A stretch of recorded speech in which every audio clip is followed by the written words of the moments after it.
Chapter 13, Good Progress. Far into the night, while the other creatures slept, Charlotte worked on her web. First, she ripped out a few of the orb lines near the center. She left the radial lines alone, as they were needed for support. As she worked, her 8 legs were a great help to her. So were her teeth. She loved to weave, and she was an expert at it. When she was finished ripping things out, her web looked something like this. A spider can produce several kinds of thread. She uses a dry, tough thread for foundation lines, and she uses a sticky thread for snare lines, the ones that catch and hold insects.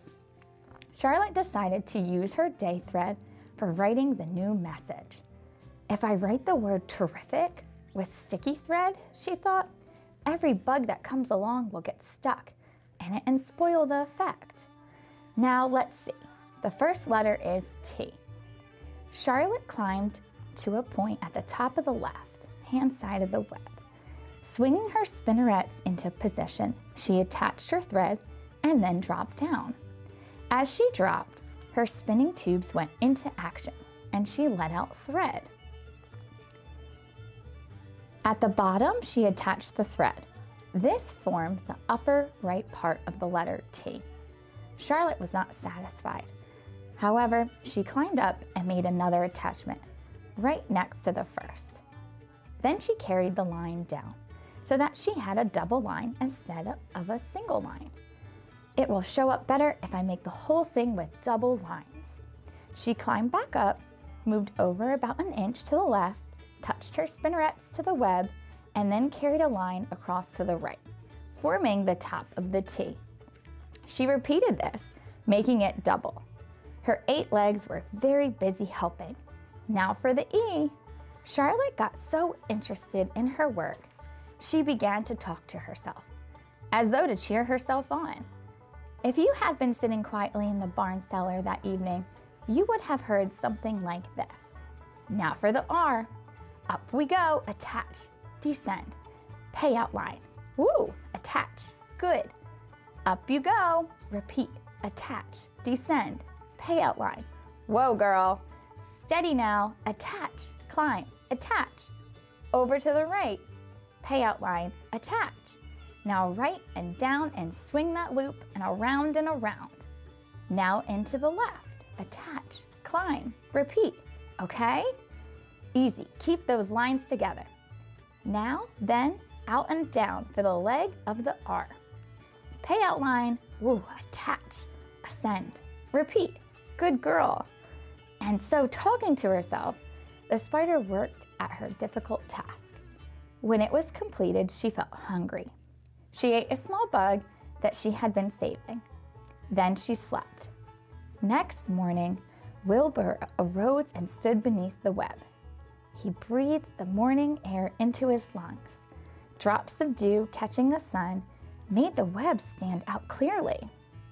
When Lurvy arrived with breakfast, there was the handsome pig, and over him, woven neatly in block letters, was the word terrific. Another miracle. Lurvy rushed and called Mr. Zuckerman. Mr. Zuckerman rushed and called Mrs. Zuckerman. Mrs. Zuckerman ran to the phone and called the Arabs. The Arabs climbed into their truck and hurried over. Everybody stood at the pig pen and stared at the web and read the word over and over, while Wilbur, who really felt terrific, stood quietly, swelling out his chest and swinging his snout from side to side. Terrific, breathed Zuckerman in joyful admiration. Edith, you better phone the reporter on the Weekly Chronicle and tell him what has happened. He will want to know about this. He may want to bring a photographer. There isn't a pig in the whole state that is as terrific as our pig. The news spread. People who had journeyed to see Wilbur when he was some pig came back again to see him now that he was terrific. That afternoon, when Mr. Zuckerman went to milk the cows and clean out the tie-ups, he was still thinking about what a wondrous pig he owned. "Lurvy," he called, "there is to be no more cow manure thrown down into the pig pen. I have a terrific pig. I want that pig to have a clean, bright straw hay every day for his bedding. Understand?" "Yes, sir," said Lurvy. "Furthermore," said Mr. Zuckerman, "I want you to start building a crate for Wilbur. I have decided to take the pig to the county fair on September 6th.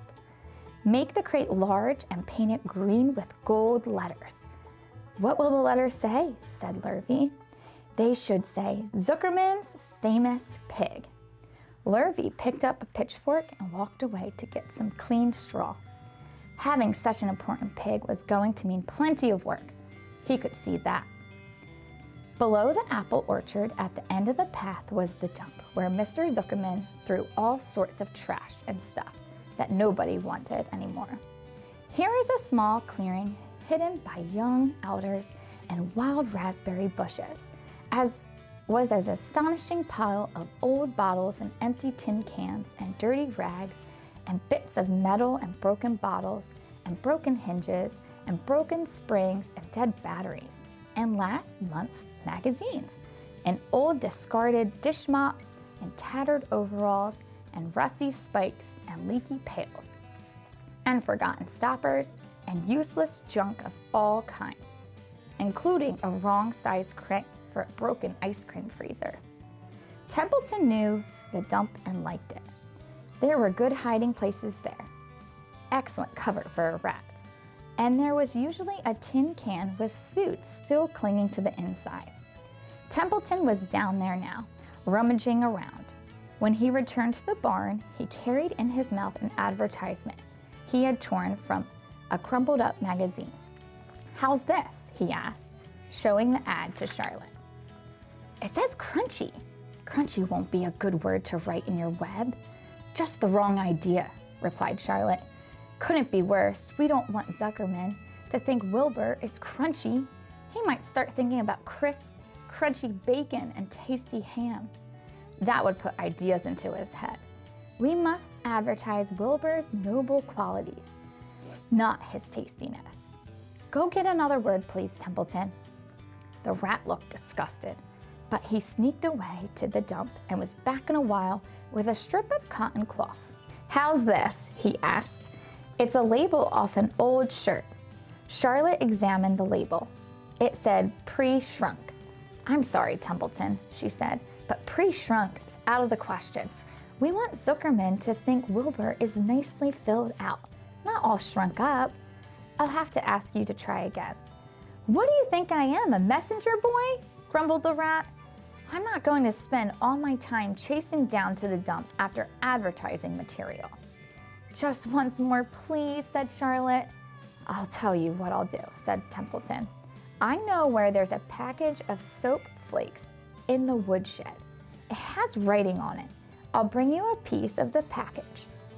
He climbed the rope that hung on the wall and disappeared through a hole in the ceiling. When he came back, he had a stripe of blue and white cardboard in his teeth. "There," he said triumphantly. "How's that?" Charlotte read the words, "with new radiant action." "What does it mean?" asked Charlotte, who had never used any soap flakes in her life. "How should I know?" said Templeton. "You asked for words and I brought them. I suppose the next thing you'll want me to fetch a dictionary?"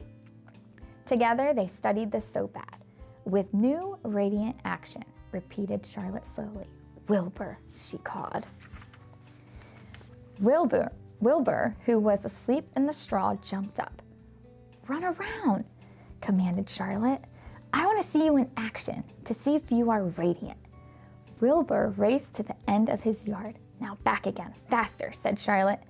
Wilbur galloped back. His skin shone. His tail had a fine, tight curl in it. "Jump into the air," cried Charlotte. Wilbur jumped as high as he could. "Keep your knees straight and touch the ground with your ears," called Charlotte. Wilbur obeyed. "Do a backflip with a half twist in it," cried Charlotte. Wilbur went over backwards, writhing and twisting as he went. "Okay, Wilbur," said Charlotte. "You can go back to sleep." "Okay, Templeton, the soap ad will do, I guess." I'm not sure Wilbur's action is exactly radiant, but it's interesting. Actually, said Wilbur, I feel radiant. Do you? Said Charlotte, looking at him with affection. Well, you are a good little pig, and radiant you shall be. I'm in this thing pretty deep now. I might as well go the limit. Tired from his romp, Wilbur lay down in the clean straw. He closed his eyes. The straw seemed scratchy, not as comfortable as the cow manure, which was always delightfully soft to lie in. So he pushed the straw to one side and stretched out in the manure. Wilbur sighed. It had been a busy day, his first day of being terrific.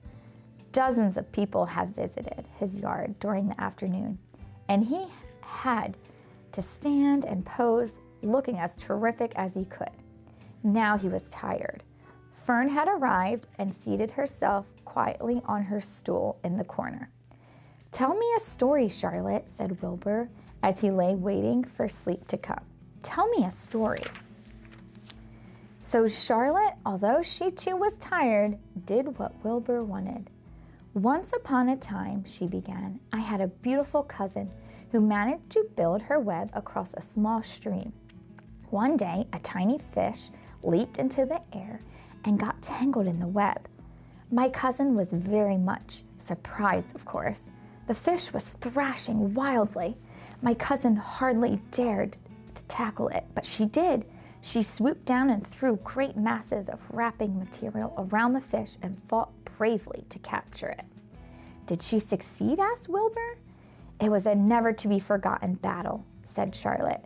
There was the fish caught only by one fin and its tail wildly thrashing and shining in the sun. There was the web sagging dangerously under the weight of the fish. How much did the fish weigh? Asked Wilbur eagerly. I don't know, said Charlotte. There was my cousin slipping in, dodging out, beaten over the head by the wildly thrashing fish, dancing in, dancing out, throwing her threads and fighting hard. First, she threw a left around the tail. The fish lashed back. Then a left to the tail and a right to the middle section. The fish lashed back. Then she dodged to one side and threw a right and another right to the fin. Then a hard left to the head while the web swayed and stretched. Then what happened? Asked Wilbur. Nothing, said Charlotte. The fish lost the fight. My cousin wrapped it up so tight it couldn't budge. Then what happened? Asked Wilbur. Nothing, said Charlotte. My cousin kept the fish for a while, and then, when she got good and ready, she ate it. Tell me another story, begged Wilbur. So Charlotte told him about another cousin of hers who was an aeronaut. What is an aeronaut? Asked Wilbur. A balloonist, said Charlotte. My cousin used to stand on her head and let out enough thread to form a balloon. Then she'd let go and be lifted into the air and carried upon on the warm wind. Is that true? Asked Wilbur. Or are you just making it up? It's true, replied Charlotte. I have some very remarkable cousins. And now, Wilbur, it's time you went to sleep. Sing something, begged Wilbur, closing his eyes. So Charlotte sang a lullaby while crickets chirped in the grass and the barn grew dark. This was a song she sang. Sleep, sleep, my love, my only, deep, deep in the dung and the dark. Be not afraid and be not lonely. This is the hour when frogs and thrushes praise the world from the woods and the rushes. Rest from care, my one and only, deep in the dung and the dark. But Wilbur was already asleep when the song ended. Fern got up and went home. Chapter 14, Dr. Dorian. The next day was Saturday. Fern stood at the kitchen sink drying the breakfast dishes as her mother washed them. Mrs. Arable worked silently. She hoped Fern would go out and play with other children instead of heading for the Zuckerman's barn to sit and watch animals. Charlotte is the best storyteller I ever heard, said Fern, poking her dish towel into a cereal bowl. Fern, said her mother sternly, you must not invent things. You know spiders don't tell stories. Spiders can't talk. Charlotte can, replied Fern. She doesn't talk very loud, but she talks. What kind of story did she tell? Asked Mrs. Arable. Well, began Fern, she told us about a cousin of hers who caught a fish in her web. Don't you think that's fascinating? Fern, dear, how would a fish get in a spider's web? Said Mrs. Arable. You know it couldn't happen. You're making this up. Oh, it happened all right, said Fern. Charlotte never fibs. This cousin of hers built a web across a stream. One day she was hanging around on the web and a tiny fish leaped into the air and got tangled in the web. The fish was caught by one fin, Mother. Its tail was wildly thrashing and shining in the sun. Can't you just see the web sagging dangerously under the weight of the fish? Charlotte's cousin kept slipping in, dodging out, and she was beaten mercilessly over the head by the wildly thrashing fish, dancing in, dancing out, throwing.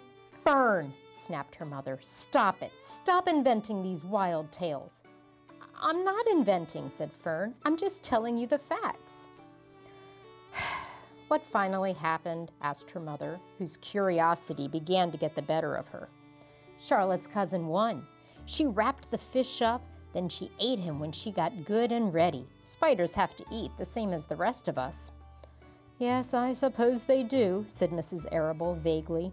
Charlotte has another cousin who is a balloonist. She stands on her head, lets out a lot of line, and is carried aloft on the wind. Mother, wouldn't you simply love to do that? Yes, I would, come to think of it, replied Mrs. Arable. But Fern, darling, I wish you would play outdoors today instead of going to Uncle Homer's barn. Find some of your playmates and do something nice outdoors. You are spending too much time in that barn. It isn't good for you to be alone so much. Alone? Said Fern. Alone? My best friends are in the barn cellar. It's a very sociable place, not at all lonely. Fern disappeared after a while, walking down the road toward Zuckerman's.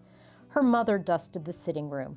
As she worked, she kept thinking about Fern. It didn't seem natural for a little girl to be so interested in animals. Finally, Mrs. Arable made up her mind she would pay a call on old Dr. Dorian and ask his advice. She got in the car and drove to his office in the village. Dr. Dorian had a thick beard. He was glad to see Mrs. Arable and gave her a comfortable chair. It's about Fern, she explained. Fern spends entirely too much time in the Zuckerman's barn. It doesn't seem normal. She sits on a milk stool in a corner of the barn cellar near the pig pen and watches animals hour after hour. She just sits and listens. How enchanting. I skipped, sorry. That's okay. Can I go back to It's about Fern? Sure. Sorry. No problem. All right. It's about Fern, she explained. Fern spends entirely too much time in the Zuckerman's barn. It doesn't seem normal. She sits on a milk stool in a corner of the barn cellar, near the pig pen, and watches animals hour after hour. She just sits and listens. Dr. Dorian leaned back and closed his eyes. How enchanting, he said. It must be real nice and quiet down there. Homer has some sheep, hasn't he? Yes, said Mrs. Arable. But it all started with that pig we let Fern raise on a bottle. She calls him Wilbur. Homer bought the pig, and ever since it left our place, Fern has been going to her uncle's to be near it. I've been hearing things about that pig, said Dr. Dorian, opening his eyes. They say he's quite a pig. Have you heard about the words that appeared in the spider's web? Asked Mrs. Arable nervously. Yes, replied the doctor. Well, do you understand it? Asked Mrs. Arable. Understand what? Do you understand how there could be any writing in a spider's web? Oh, no, said Dr. Dorian. I don't understand it. But for that matter, I don't understand how a spider learned to spin a web in the first place. When the words appeared, everyone said they were a miracle. But nobody pointed out that the web itself is a miracle.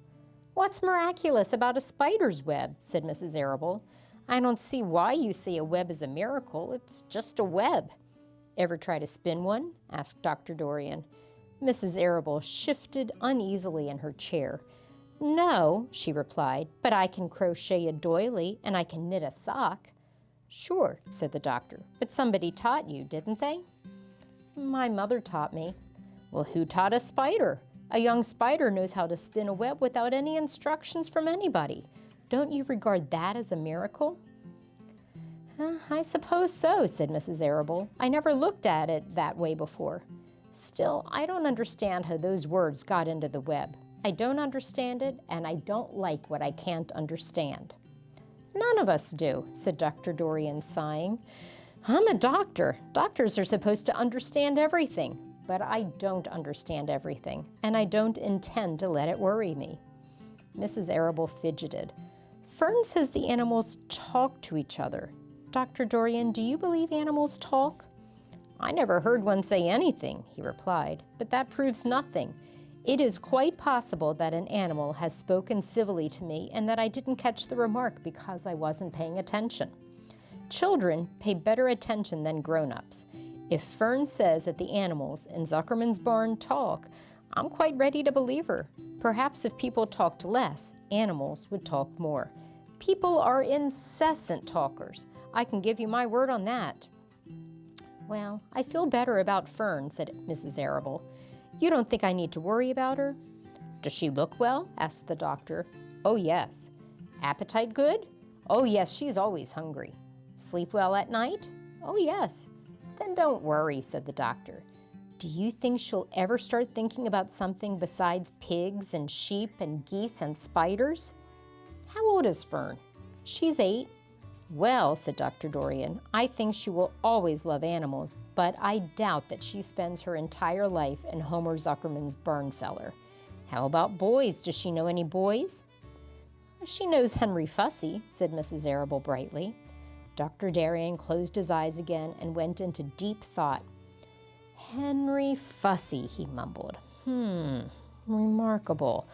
Well, I don't think you have anything to worry about. Let Fern associate with her friends in the barn if she wants to. I would say, offhand, that spiders and pigs were fully as interesting as Henry Fussy. Yet I predict that the day will come when even Henry will drop some chance remark that catches Fern's attention. It's amazing how children change from year to year. How's Avery? He asked, opening his eyes wide. Oh, Avery, chuckled Mrs. Arable. Avery is always fine. Of course, he gets into poison ivy and gets stung by wasps and bees and brings frogs and snakes home and breaks everything he lays his hands on. He's fine. Good, said the doctor. Mrs. Arable said goodbye and thanked Dr. Dorian very much for his advice. She felt greatly relieved.